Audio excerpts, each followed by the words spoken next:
Halo, perkenalkan, nama saya Safira Kintari Yudit Fitarani. Di sini, saya akan mengulas sedikit teori mengenai proses pengolahan kopi. Tanah Indonesia yang terkenal subur adalah tempat terbaik untuk ditanami berbagai macam tumbuhan. Salah satunya adalah tanaman kopi yang menghasilkan biji kopi. Menurut laman National Coffee Association, sejarah kopi di dunia diawali dari seorang penggembala kambing bernama Kaldi yang berasal dari Ethiopia. Suatu ketika, Kaldi menemukan biji kopi secara tidak sengaja. Kopi adalah hasil pertanian yang dijadikan minuman hasil seduhan biji kopi yang telah melalui proses pengolahan hingga menjadi bubuk. Jenis kopi yang familiar di Indonesia ada 3, yakni Arabica, Robusta, dan Liberica, dengan varian rasa yang berbeda-beda. Namun, yang banyak kita jumpai biasanya jenis Arabica dan Robusta pada kafe atau coffee shop terdekat. Tahap pengolahan kopi secara garis besar memiliki 4 poin. Yang pertama, terdapat petani kopi, di mana proses ini menghasilkan buah ceri yang berkualitas. Buah berwarna kuning kemerahan dengan biji keabu-abuan dengan aroma dan postur yang mantap biasanya menjadi salah satu tanda bahwa buah siap dipetik. Kemudian pengolahan kopi. Pengolahan kopi adalah proses di mana sortir olahan buah kopi dilaksanakan. Pengolahan kopi terdapat berbagai jenis. Ada yang basah, kering, dan hybrid. Pengolahan kopi dengan teknik basah memiliki kelebihan waktu yang singkat, karakter yang lebih clean, dan terdapat kekurangan yakni proses panjang, biaya yang dikeluarkan untuk investasi alat cukup banyak.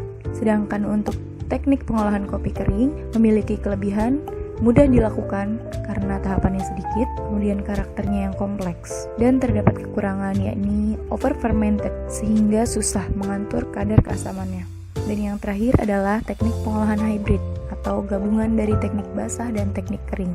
Selanjutnya penyangraian kopi. Setelah tahap sortir atau sortasi, biji kopi yang baru dipanen harus disangrai menjadi coklat kehitaman untuk mendapatkan aroma dan cita rasanya. Dari beberapa tahapan tadi, tentunya biji kopi yang diolah akan diklasifikasikan grade-nya dalam pemaksimalan kualitas. Grade kopi merupakan standar mutu sebuah biji kopi yang sudah ditetapkan di Indonesia sendiri. Mutu biji kopi sudah tercantum dalam SNI atau Standar Nasional Indonesia mengenai biji kopi, yakni SNI 01-2907/2008 yang merupakan hasil revisi penetapan SNI mutu kopi di tahun 1999. Pada tahun 2002, International Coffee Organization atau ICO mengadakan sebuah sidang yang menghasilkan resolusi ICO 407 tentang adanya larangan yang tegas atas perdagangan kopi dengan mutu yang rendah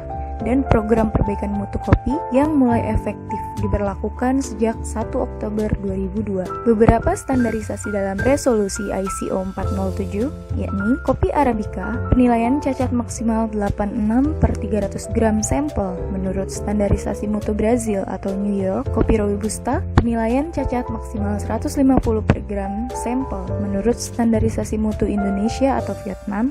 Kandungan kadar air sebuah biji kopi maksimal 12,5% yang berdasarkan metode ISO 6673. Biji kopi yang sudah diperjualbelikan di Indonesia telah diklasifikasikan atas 6 kelas yang berbeda, terlepas dari jenis kopi Arabica atau Robusta, dan grade 4 kelas yang dibagi atas kelas 4A dan B untuk jenis kopi. Kemudian tahapan yang terakhir adalah penyajian kopi dengan cita rasa terbaik. Tahap pengolahan ini biasanya ditentukan oleh keterampilan barista dalam penentuan resep kopi. Di samping itu, pemahaman dasar mengenai teknik penyajian juga diperlukan tentunya untuk mendapatkan cita rasa kopi yang diinginkan, baik manual brew maupun inovasi penyajian lainnya.